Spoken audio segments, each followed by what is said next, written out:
Hola, ¿qué tal? Voy a presentarles las características de la bacteria Vibrio cholerae. El género Vibrio incluye más de 100 especies descritas. De estas, 12 causan enfermedades en humanos. Pertenece al dominio Bacteria, filo Proteobacteria, grupo Gamma, orden Vibriones y familia Vibrionaceae. Los vibrios es una especie bien definida por las pruebas bioquímicas de ADN. Da positivo a la prueba de la catalasa y de la oxidasa y no fermenta la lactosa.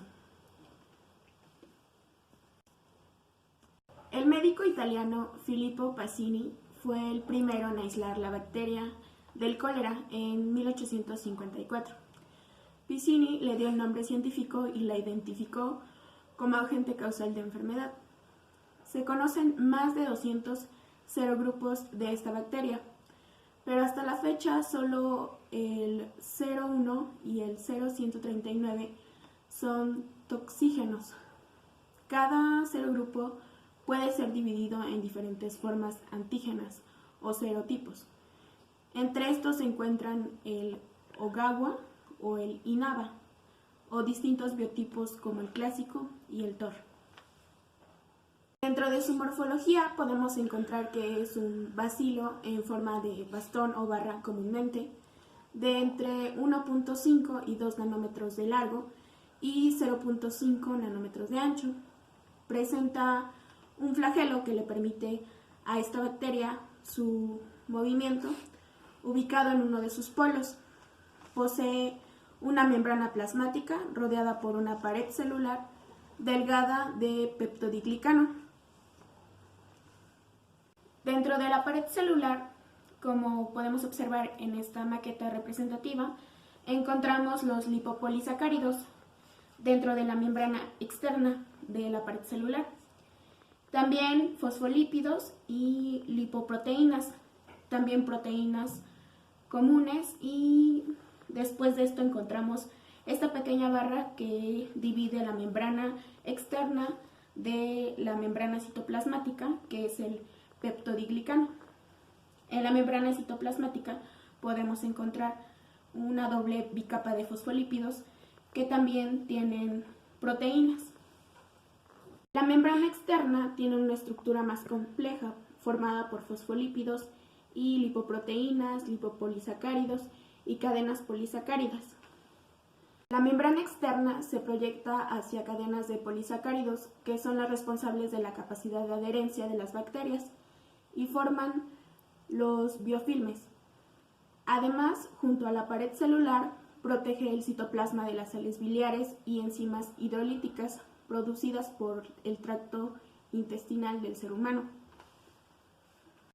Como antes dicho, estos bacilos gram negativos curvos de facultad anaerobio, fermentadoras principalmente de glucosa y sacarosa, se encuentran en una temperatura de entre 18 a 37 grados centígrados.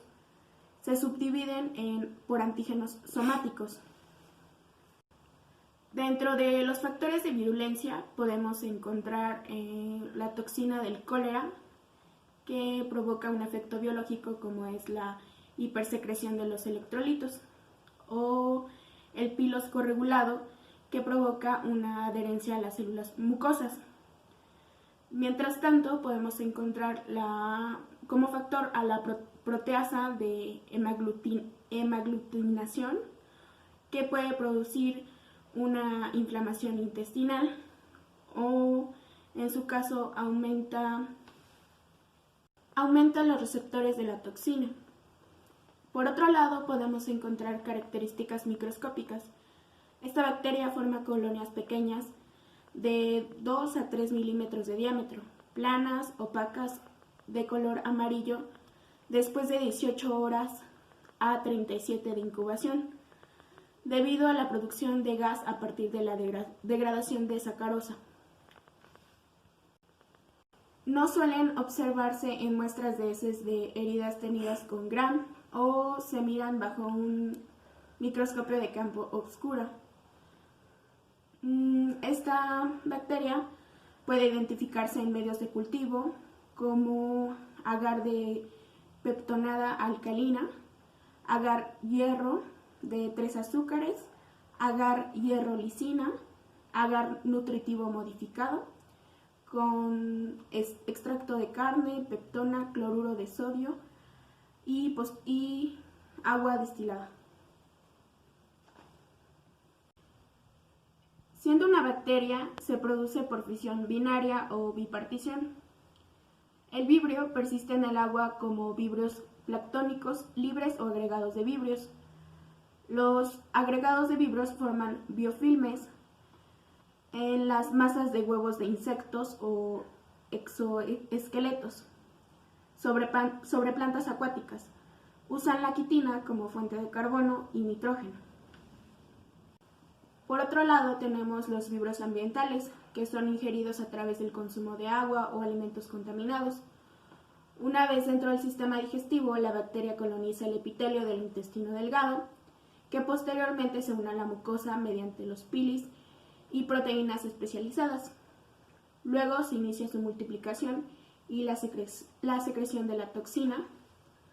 Esta bacteria posee un metabolismo basado en la fermentación de la glucosa. En estado libre obtiene su alimento en forma de carbono y nitrógeno a partir de diversas fuentes orgánicas. Algunas de estas son la quitina o el carbono exudado por las algas del fitoplancton. La bacteria produce varias toxinas, pero los clásicos síntomas diarreicos deshidratantes de la enfermedad son los causados por la enterotoxina del cólera. Esta misma formada por una subunidad B no tóxica y una subunidad A enzimáticamente activa. La subunidad B actúa sobre los receptores de las células epiteliales del intestino delgado y la subunidad A activa la adeniltoxiciclasa. La bacteria se transmite vía fecal-oral, bien sea de persona a persona, por agua, objetos o alimentos. El cólera es explosivo cuando ocurre en una población sin inmunidad previa. Durante años se pensó que la principal vía de transmisión de la enfermedad era la ingesta de agua contaminada. Hoy en día se sabe que existen alimentos que pueden ser vehículos de transmisión de esta bacteria. Algunos de estos alimentos principalmente pueden ser almejas, ostras, mejillones, camarones y cangrejos.